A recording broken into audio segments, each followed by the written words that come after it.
Kaka yangu, naomba nikuulize swali moja. Huyo mchepuko wako, mwanamke wako wa pembeni, unajua kuhusu afya yake? Ulishawahi kwenda kupima na yeye afya ukajua kwamba yuko salama ama la? Unajua background yake? Unajua chochote kumuhusu? Mungu alishakutoa huko. Kwenye maisha ambayo wewe mwanaume unatakiwa bahati mbaya labda upate magonjwa, ni maisha ambayo pengine wewe ulikuwa kijana. Kwa sababu ukiwa kijana kweli akili mara nyingi, sijui vijana huwa zinakuwa vipi, watu wengi sana huwa hawahofii afya kwa wakati huo. Lakini sasa hivi Mungu amekupa neema, amekupa mke mzuri, una mke wako, unatoka nje ya ndoa yako na mwanamke ambaye hujui afya yake, na sasa hivi umeshamjua kiundani, umeshakutana naye mara 2, mara 3, mara 4, na hapa ninapozungumza unajijua kabisa rohoni kwamba kwa kweli mimi hali ya afya ya huyu mwanamke mimi siijui. Nimejikuta tu ni mtu ambaye nakutana naye lakini simfahamu hasa. Na wewe kijana ambaye pengine hujaoa kwa sasa hivi, huyo mwanamke unayekutana naye siku ya kwanza hiyo unamjua, unaelewa kuhusu afya yake? Una uhakika yuko salama kiafya? Hakuna kitu kinauma kama uje upate ugonjwa kwa uzembe wako, kwa tamaa zako, kwa kushindwa kutumia akili wakati matamanio yako yapo juu.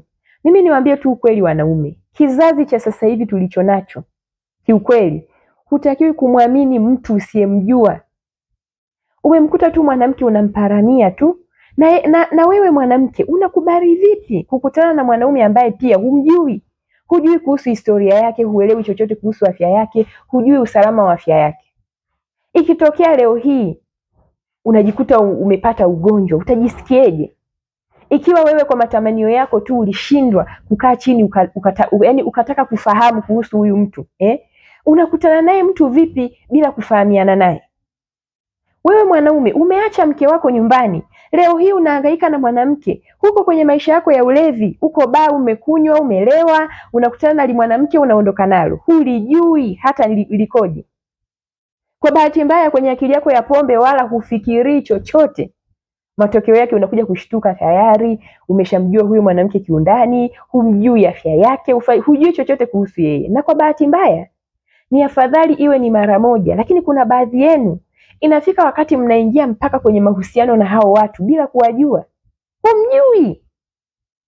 Sasa hivi huwezi kumjua huyu kama yuko salama kwa kumpima machoni.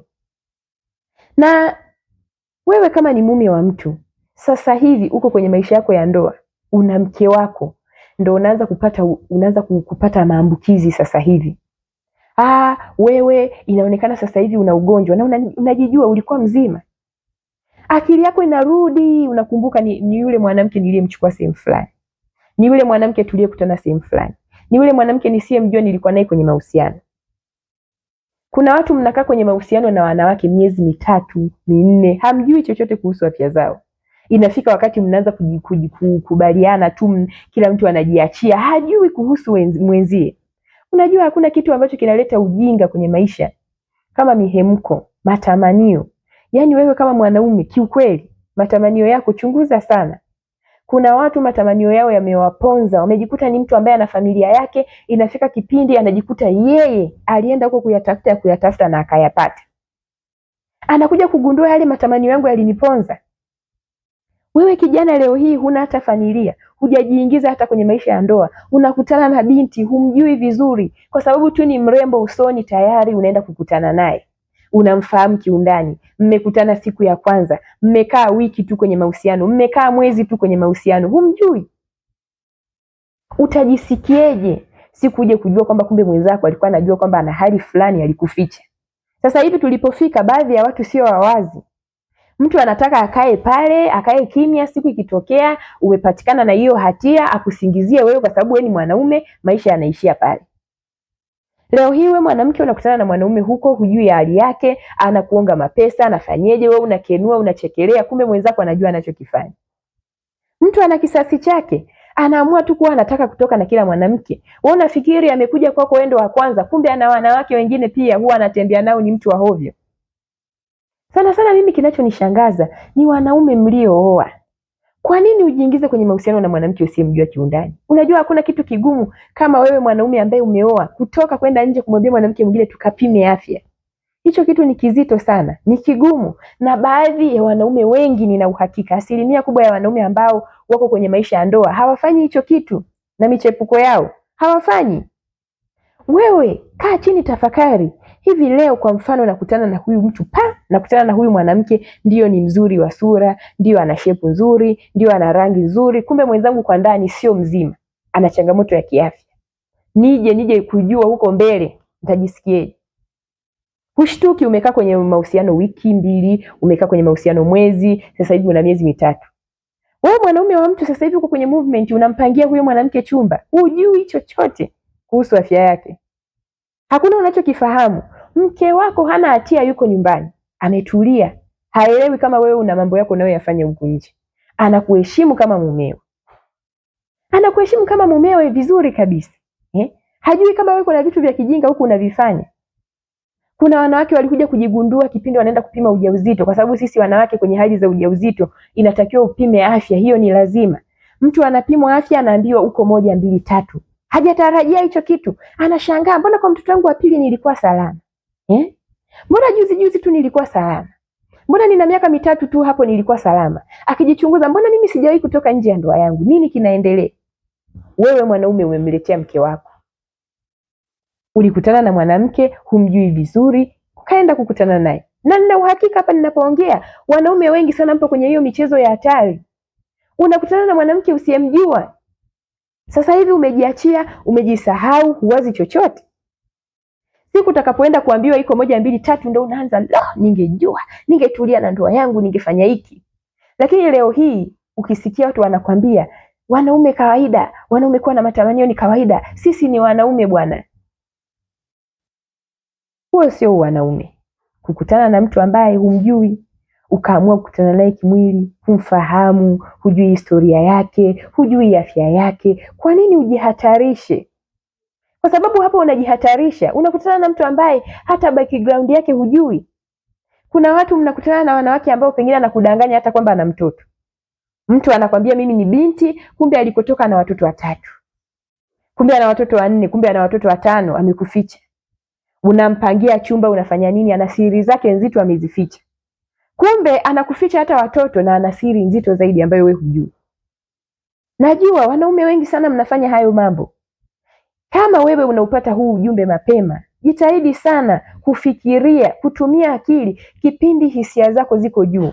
Mimi nilishawahi kuambia hapa mara nyingi, nyinyi wanaume ni wadhaifu sana upande wa kihisia. Kwa hiyo hisia zako ukishindwa kuzidhibiti, siku moja utadondokea sehemu ambayo sio. Siku moja utakuja kujutia hiyo dakika moja ambayo ulisimama na huyo mwanamke.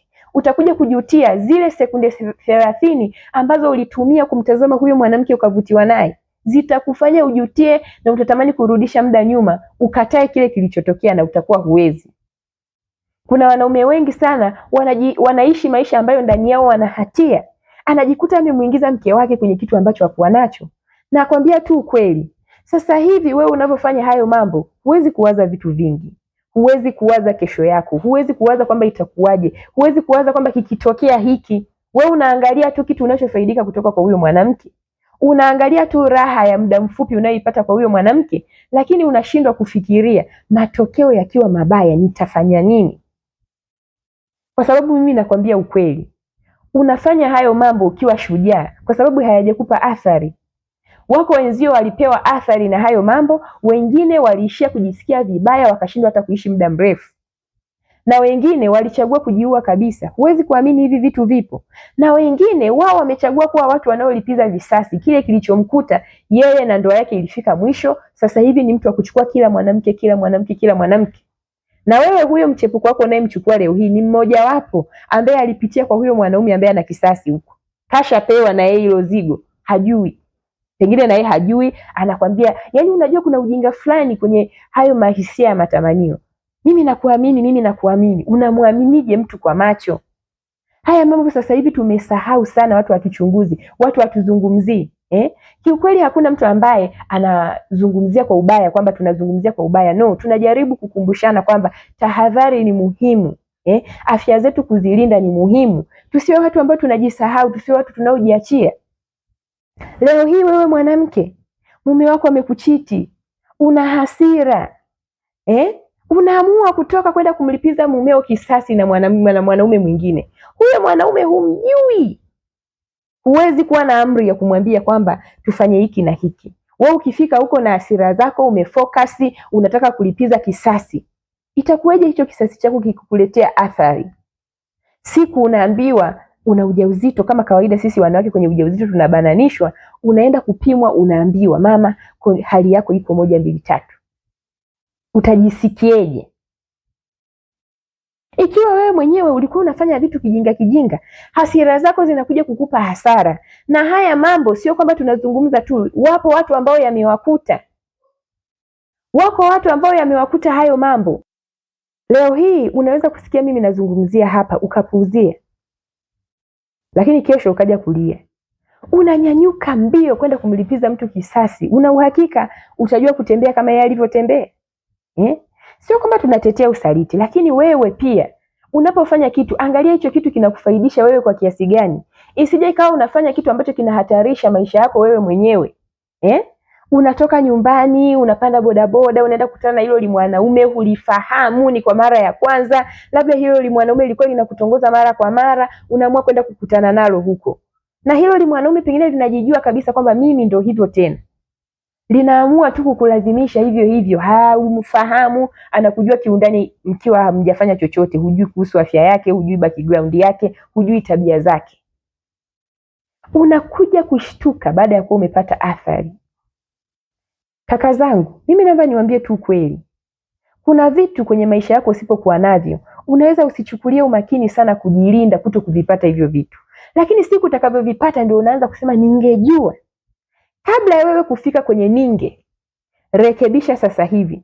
Una huyo mwanamke wako sasa hivi una siku naye 3, umeshakutana naye mara moja, hujui kuhusu afya yake, una mke nyumbani kwako, tulia.